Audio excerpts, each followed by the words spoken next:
had a lot of time during the past 332 days to think about my sweet boy, Hersh. And one thing I keep thinking about is how out of all of the mothers in the whole entire world, God chose to give Hersh to me.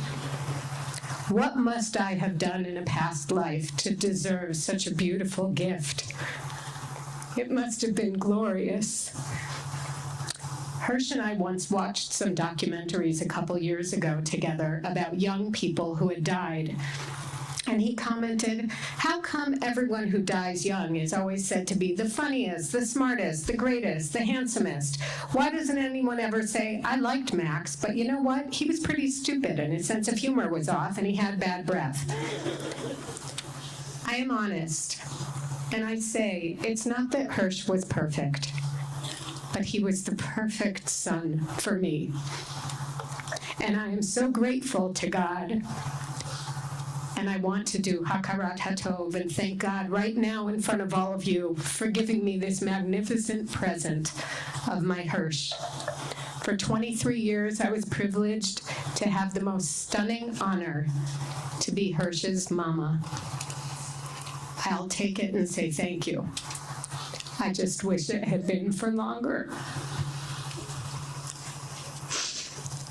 Hersh, for all these months, I have been in such torment and worry about you for every single millisecond of every single day. It was such a specific type of misery that I have never experienced before. I tried hard to suppress the missing you part, because that, I was convinced, would break me. So I spent 330 days terrified, scared, worrying, and frightened. It closed my throat and made my soul throb with third-degree burns. Part of what is so deeply crushing and confusing for all of us is that a strange thing happened along this macabre path upon which our family found itself traveling for the last 332 days. Amidst the inexplicable agony, terror, anguish, desperation, and fear, we became absolutely certain that you were coming home to us alive. But it was not to be. Now I no longer have to worry about you. I know you are no longer in danger. You are with beautiful honor. He will show you around.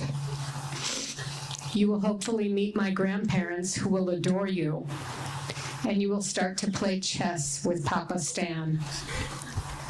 But now my worry shifts to us, Dada, Libby, Orly, and me. How do we live the rest of our life without you? I pray that your death will be a turning point in this horrible situation in which we are all entangled. I take such comfort knowing you were with Carmel, Ori, Eden, Elmog, and Alex. From what I have been told, they each were delightful in very different ways, and I think that is how the six of you managed to stay alive in unimaginable circumstances for so very long. You, each and every single one of you, did every single thing right to survive 329 days in what I'm pretty sure can only be described as hell. I send each of the families my deepest sympathies for what we are all going through and for the sickening feeling that we all could not save them. I think we all did every single thing we could. The hope that perhaps a deal was near was so authentic, it was crunchy. It tasted close, but it was not to be so. Those beautiful six survived together, and those beautiful six died together, and now they will be remembered together forever.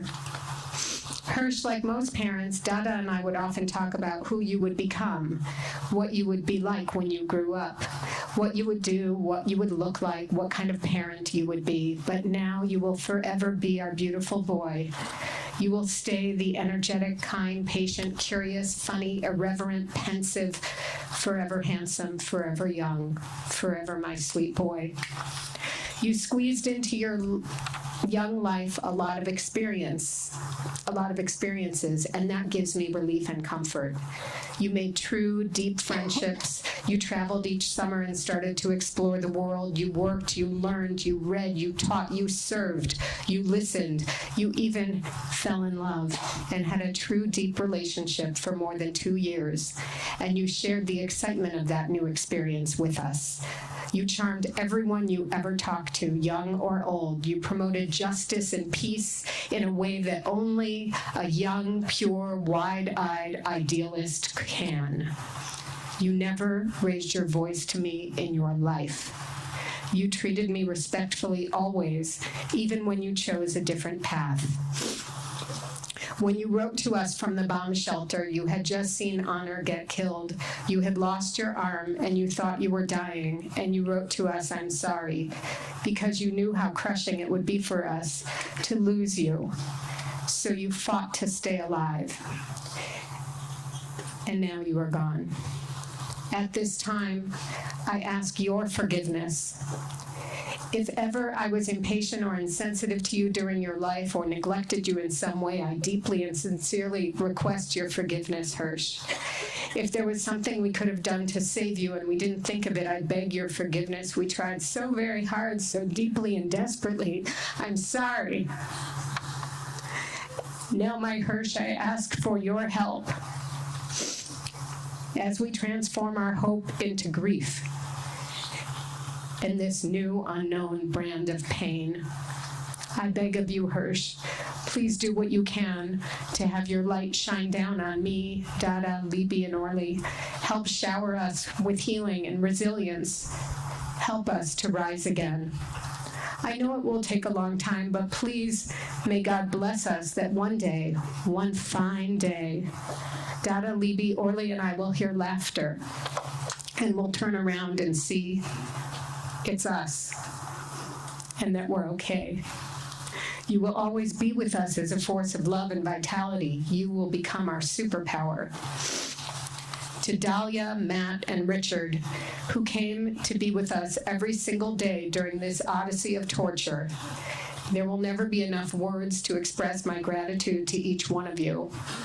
And I want to say now a sincere and most heartfelt thank you to the countless people in this entire extended community who have held us, cared for us, prayed for us, cooked for us, and carried us when we could not stand up. I am so thankful to you, and I apologize deeply. But we're going to now need continued help to get through this sickening new chapter, too. And I'm so sorry to ask, because we have given you nothing, and you have already given us profoundly and completely for 11 months. But I beg of you all, please don't leave us now. Okay, sweet boy, go now on your journey. I hope it's as good as the trips you dreamed about, because finally, my sweet boy, finally, you're free. I will love you and I will miss you every single day for the rest of my life. But you're right here. I know you're right here. I just have to teach myself how to feel you in a different way. And Hersh, there's one last thing I need you to do for us. Now I need you to help us stay strong. And I need you to help us survive.